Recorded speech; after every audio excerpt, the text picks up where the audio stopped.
Hi friends, ನಮಸ್ತೆ ಎಲ್ಲರಿಗೂ. ಸವಿರುಚಿ ಚಾನಲ್ಗೆ ಮತ್ತೊಮ್ಮೆ ಸ್ವಾಗತ. ನಾನು ರೇಖಾ. ಇವತ್ತಿನ ರೆಸಿಪಿ ಬಂದು ಮೊಟ್ಟೆ ಮಸಾಲ ಗ್ರೇವಿನ ಮಾಡ್ತಾ ಇದ್ದೀನಿ. ಇದು ಚಪಾತಿ, ಪೂರಿ, ಪರೋಟ, ರೈಸ್ ಎಲ್ಲದಕ್ಕೂ ತುಂಬಾ ಚೆನ್ನಾಗಿರುತ್ತೆ. ಖಂಡಿತ ಈ ವಿಧಾನದಲ್ಲಿ ಒಂದ್ಸಲ ಟ್ರೈ ಮಾಡಿ ನೋಡಿ. ಹಾಗೂ ಇನ್ನೂ ನನ್ನ ಚಾನಲ್ನ ಸಬ್ಸ್ಕ್ರೈಬ್ ಮಾಡದೆ ನೋಡ್ತಾ ಇದ್ದರೆ ದಯವಿಟ್ಟು ಸಬ್ಸ್ಕ್ರೈಬ್ ಮಾಡ್ಕೊಂಡು ಕೂಡ ನೋಡಿ. ಪಕ್ಕದಲ್ಲಿರುವಂಥ ಬೆಲ್ ಬಟನ್ನ ಕ್ಲಿಕ್ ಮಾಡಿ. ಈಗ ಬನ್ನಿ ಮಾಡೋ ವಿಧಾನ ನೋಡ್ಕೊಳ್ಳೋಣ. ಮೊದಲು ಇಲ್ಲಿ ನಾನು ಒಂದು 6 ಮೊಟ್ಟೆನ ಈ ರೀತಿ ಬೇಯಿಸಿ ಸಿಪ್ಪೆ ತೆಗೆದು ಇಟ್ಕೊಂಡಿದ್ದೀನಿ. ಈಗ ಒಂದು ಥ್ರೆಡ್ಡಿಂದ ಈ ಮೊಟ್ಟೆನ ಕಟ್ ಮಾಡ್ಕೊಳ್ಳೋಣ. ಈ ರೀತಿ ಮೊಟ್ಟೆನ ಥ್ರೆಡ್ಡಿಂದ ಕಟ್ ಮಾಡ್ಕೊಳ್ಳೋದ್ರಿಂದ ಮೊಟ್ಟೆ ಈಸಿಯಾಗಿ ನೀಟಾಗಿ ಕಟ್ ಆಗುತ್ತೆ. ಈಗ ನೋಡಿ ಎಷ್ಟು ನೀಟಾಗಿ ಕಟ್ ಆಗಿದೆ ಅಂತ ತೋರಿಸ್ತಾ ಇದ್ದೀನಿ. ನೀವು ಚಾಕುವಿಂದ ಸಹ ಕಟ್ ಮಾಡ್ಕೊಳ್ಬೋದು. ಈ ರೀತಿ ದಾರದಿಂದ ಮಾಡ್ಕೊಳ್ಳೋದ್ರೆ ತುಂಬ ಸುಲಭವಾಗಿ ಕಟ್ ಆಗುತ್ತೆ. ಇದೇ ರೀತಿ ಮೊಟ್ಟೆನ ಕಂಪ್ಲೀಟಾಗಿ ಕಟ್ ಮಾಡಿ ಇಟ್ಕೊಳ್ಳೋಣ. ಈಗ ನೋಡಿ ಕಂಪ್ಲೀಟಾಗಿ ಮೊಟ್ಟೆನ ಕಟ್ ಮಾಡ್ಕೊಂಡಿರೋದಾಗಿದೆ. ಮೊಟ್ಟೆನ ಸೈಡಲ್ಲಿ ಎತ್ತಿಟ್ಕೊಂಡು ಈಗ ಒಂದು ಮಿಕ್ಸಿ ಜಾರ್ಗೆ ಇಲ್ಲಿ ನಾವು 4 ಮೀಡಿಯಮ್ ಸೈಜ್ ಟೊಮೊಟೊನ ಚೆನ್ನಾಗಿ ಹಣ್ಣಾಗಿರೋ ಟೊಮೊಟೊನ ಕಟ್ ಮಾಡಿ ಸೇರಿಸ್ಕೊಳ್ತಾ ಇದ್ದೀನಿ. ಹಾಗೆ ಒಂದು 5 ಪೀಸ್ ಆಗೋಷ್ಟು ಗೋಡಂಬಿನ ಹಾಕ್ಕೊಳ್ತಾ ಇದ್ದೀನಿ. ಗೋಡಂಬಿ ಹಾಕೋದ್ರಿಂದ ಗ್ರೇವಿ ಚೆನ್ನಾಗಿ ಬರುತ್ತೆ. ಇಷ್ಟ ಇದ್ದರೆ ಹಾಕ್ಕೊಳ್ಳಿ, ಇಲ್ಲ ಸ್ವಲ್ಪ ತೆಂಗಿನಕಾಯಿ ಇದ್ರೂ ಹಾಕ್ಕೊಳ್ಬೋದು.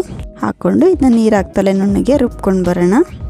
ಈಗ ನೋಡಿ ಇಷ್ಟು ನುಣ್ಣಗೆ ರುಬ್ಕೊಂಡಿರೋದಾಗಿದೆ. ಈ ರೀತಿ ನಾವು ನುಣ್ಣಗೆ ರುಬ್ಕೊಳ್ಬೇಕಾಗುತ್ತೆ. ಇದಿಷ್ಟ ಆದರೆ ಸಾಕು. ಇದನ್ನ ಸೈಡಲ್ಲಿ ಎತ್ತಿಟ್ಕೊಂಡು ಈಗ ಗ್ಯಾಸ್ ಮೇಲೆ ಒಂದು ಕಡಾಯಿನ ಬಿಸಿ ಇಟ್ಕೊಂಡು ಇದಕ್ಕೆ ಒಂದು 5 ಸ್ಪೂನ್ ಆಗೋಷ್ಟು ಎಣ್ಣೆನ ಹಾಕ್ಕೊಳ್ತಾ ಇದ್ದೀನಿ. ಗ್ರೇವಿ ಅಂದಮೇಲೆ ಸ್ವಲ್ಪ ಎಣ್ಣೆ ಜಾಸ್ತಿ ಇದ್ದರೆ ಚೆನ್ನಾಗಿರುತ್ತೆ. ಹಾಗೆ ಸ್ವಲ್ಪ ಚಕ್ಕೆ, ಲವಂಗ, 1-2 ಏಲಕ್ಕಿನ ಹಾಕ್ಕೊಂಡು ಸ್ವಲ್ಪ ಫ್ರೈ ಮಾಡಿಕೊಂಡು ಈಗ ಇದಕ್ಕೆ 1-2 ಮೀಡಿಯಮ್ ಸೈಜ್ ಈರುಳ್ಳಿನ ಈ ರೀತಿ ಚಿಕ್ಕದಾಗಿ ಕಟ್ ಮಾಡಿ ಸೇರಿಸ್ತಾ ಇದ್ದೀನಿ. ಹಾಗೆ ಒಂದು ಹಸಿಮೆಣಸಿನ್ಕಾಯಿನ ಮಧ್ಯಕ್ಕೆ ಡೋಡ್ ಮಾಡಿ ಹಾಕ್ಕೊಳ್ತಾ ಇದ್ದೀನಿ. ಹಾಕ್ಕೊಂಡು ಈರುಳ್ಳಿ ಸ್ವಲ್ಪ ಕಲರ್ ಚೇಂಜ್ ಆಗೋವರೆಗೂ ಫ್ರೈ ಮಾಡ್ಕೊಳ್ಳೋಣ. ಈಗ ನೋಡಿ ಈರುಳ್ಳಿನ ಸ್ವಲ್ಪ ಕಲರ್ ಚೇಂಜ್ ಆಗೋವರೆಗೂ ಫ್ರೈ ಮಾಡ್ಕೊಂಡಿರೋದಾಗಿದೆ. ಇದಕ್ಕೆ 1 ಸ್ಪೂನ್ ಆಗೋಷ್ಟು ಶುಂಠಿ ಬೆಳ್ಳುಳ್ಳಿ ಪೇಸ್ಟ್ನ ಹಾಕ್ಕೊಳ್ತಾ ಇದ್ದೀನಿ. ಹಾಕ್ಕೊಂಡು ಶುಂಠಿ ಬೆಳ್ಳುಳ್ಳಿ ಪೇಸ್ಟ್ನಲ್ಲಿ ಇರುವ ಹಸಿ ವಾಸನೆ ಹೋಗೋವರೆಗೂ ಸ್ವಲ್ಪ ಫ್ರೈ ಮಾಡ್ಕೊಳ್ಳೋಣ.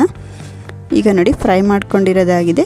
ಇದಕ್ಕೆ ಆವಾಗಲೇ ರುಬ್ಬಿಟ್ಕೊಂಡಿರೋಂಥ ಟೊಮೊಟೊ ಗೋಡಂಬಿ ಮಿಶ್ರಣನ ಸೇರಿಸ್ಕೊಳ್ಳೋಣ.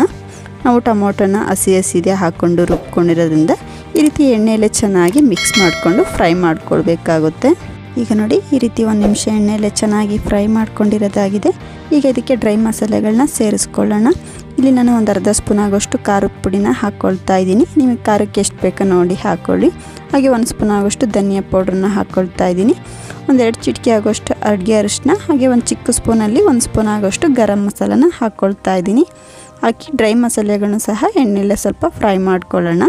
ನಾವು ಈ ಮಸಾಲೆನ ಎಷ್ಟು ಚೆನ್ನಾಗಿ ಫ್ರೈ ಮಾಡ್ಕೊಳ್ತೀವೋ ಗ್ರೇವಿ ಅಷ್ಟು ತುಂಬಾ ಚೆನ್ನಾಗಿ ಬರುತ್ತೆ. ಹಾಗಾಗಿ 1-2 ನಿಮಿಷ ಚೆನ್ನಾಗಿ ಫ್ರೈ ಮಾಡ್ಕೊಳ್ಳೋಣ. ಈಗ ನೋಡಿ ಫ್ರೈ ಮಾಡ್ಕೊಂಡಿರೋದಾಗಿದೆ. ನಾನಿಲ್ಲಿ ಸ್ವಲ್ಪ ಜಾರಿಗೆ ನೀರನ್ನ ಹಾಕ್ಕೊಂಡು ಸೇರಿಸ್ತಾ ಇದ್ದೀನಿ. ನಿಮಗೆ ಗ್ರೇವಿ ಸ್ವಲ್ಪ ತೆಳುವಾಗಿ ಬೇಕೋ ಗಟ್ಟಿಯಾಗಿ ಬೇಕೋ ನೋಡಿ ಮಾಡ್ಕೊಳ್ಬೋದು. ಇಲ್ಲಿ ನೀವು ರೈಸ್ಗೆ ಮಾಡ್ಕೊಳ್ಳೋದಾದರೆ ಸ್ವಲ್ಪ ತೆಳುವಾಗಿ ಮಾಡ್ಕೊಳ್ಬೋದು. ಇಲ್ಲ ಚಪಾತಿ, ಪೂರಿ, ಪರೋಟಾಗೆ ಮಾಡ್ಕೊಳ್ಳೋದಾದರೆ ಸ್ವಲ್ಪ ಗಟ್ಟಿಯಾಗಿ ಮಾಡ್ಕೊಳ್ಬೋದು. ಈಗ ಇದಕ್ಕೆ ರುಚಿಗೆ ತಕ್ಕಷ್ಟು ಉಪ್ಪನ್ನ ಸೇರಿಸಿ ಒಂದ್ಸಲ ಚೆನ್ನಾಗಿ ಮಿಕ್ಸ್ ಮಾಡಿಕೊಂಡು ಈಗ ಲಿಡ್ನ ಕ್ಲೋಸ್ ಮಾಡಿ ಮಸಾಲೆ ಒಂದು ಕುದಿಯೋವರೆಗೂ 1-2 ನಿಮಿಷ ಚೆನ್ನಾಗಿ ಕುದಿಸ್ಕೊಳ್ಳೋಣ. ಈಗ ನೋಡಿ ಮಸಾಲೆನೂ ಕೂಡ 1-2 ನಿಮಿಷ ಚೆನ್ನಾಗಿ ಕುದಿಸ್ಕೊಂಡಿರೋದಾಗಿದೆ. ಮಸಾಲೆ ಕೂಡ ಚೆನ್ನಾಗಿ ಕುದೀತಾ ಇದೆ. ಈಗ ಇದಕ್ಕೆ ಮೊಟ್ಟೆನ ಸೇರಿಸ್ಕೊಳ್ಳೋಣ. ಈ ಟೈಮಲ್ಲಿ ಉಪ್ಪು ಸಾಲ್ಟೇಜ್ ಇದ್ದರೆ ನೋಡಿ ಸೇರಿಸ್ಕೊಳ್ಬೋದು. ಈಗ ಇದಕ್ಕೆ ಆವಾಗಲೇ ಬೇಯಿಸಿ ಕಟ್ ಮಾಡಿ ಇಟ್ಕೊಂಡಿರೋಂಥ ಮೊಟ್ಟೆನ ಒಂದೊಂದಾಗಿ ಸೇರಿಸ್ಕೊಳ್ಳೋಣ. ಈಗ ನೋಡಿ ಮೊಟ್ಟೆನ ಕಂಪ್ಲೀಟಾಗಿ ಸೇರಿಸ್ಕೊಂಡಿರೋದಾಗಿದೆ. ಈಗ ಮೊಟ್ಟೆ ಮೇಲೆ ಈ ರೀತಿ 1 ಸ್ಪೂನಿಂದ ಸ್ವಲ್ಪ ಗ್ರೇವಿನ ಹಾಕ್ಕೊಳ್ಳೋಣ.